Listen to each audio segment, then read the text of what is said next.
आपण सगळेच नशिबाची साथ मिळावी म्हणून धडपडत असतो, पण तुम्हाला माहित आहे का की येत्या 27 मे 2026 ला एक असा दुर्मिळ योग येतोय जो तुमच्या आयुष्यातील सर्व अडथळे दूर करून प्रगतीचे दरवाजे उघडू शकतो। मी बोलतीये अधिक मासातील पहिल्या एकादशीबद्दल, जिला कमला एकादशी म्हणतात। ही साधी एकादशी नाहीये, ही 3 वर्षातून एकदा येणारी सुपर पॉवर एकादशी आहे।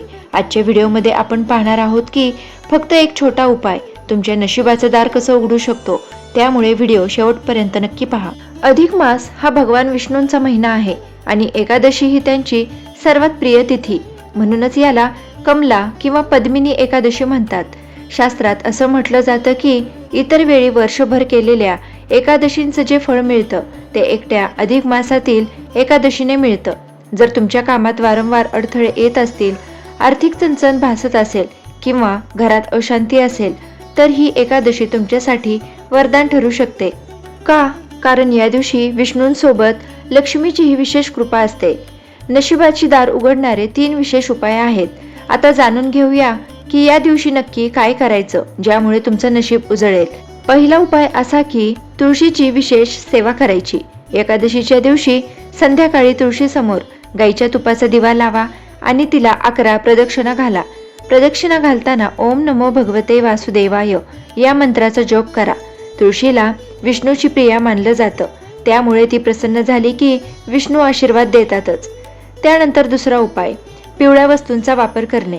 भगवान विष्णूंना पिवळा रंग खूप प्रिय आहे। या दिवशी पिवळे वस्त्र परिधान करा किंवा देवाला पिवळी फुले आणि पिवळी मिठाई अर्पण करा। यानंतर तिसरा उपाय, रुपयाची नाणे आणि दान। या दिवशी शक्य असल्यास गरिबांना अन्नदान करा।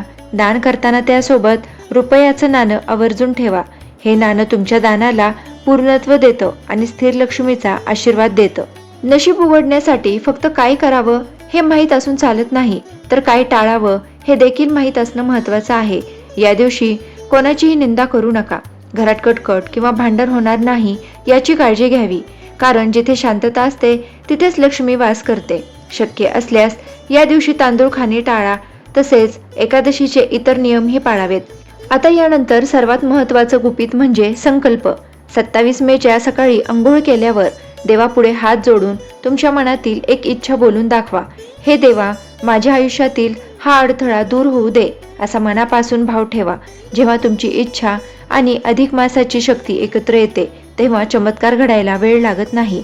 तर मंडळी, 27 मे ही तारीख विसरू नका। ही फक्त एकादशी नाही, तर तुमच्या आयुष्याला नवी दिशा देण्याची संधी आहे। तुम्हाला या एकादशीबद्दल अजून काही प्रश्न असतील किंवा पूजेची पद्धत जाणून घ्यायची असेल तर मला कमेंटमध्ये नक्की विचारा।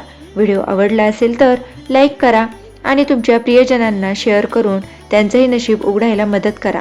भेटूया पुढच्या व्हिडिओमध्ये, तोपर्यंत ओम नमो भगवते वासुदेवाय। धन्यवाद।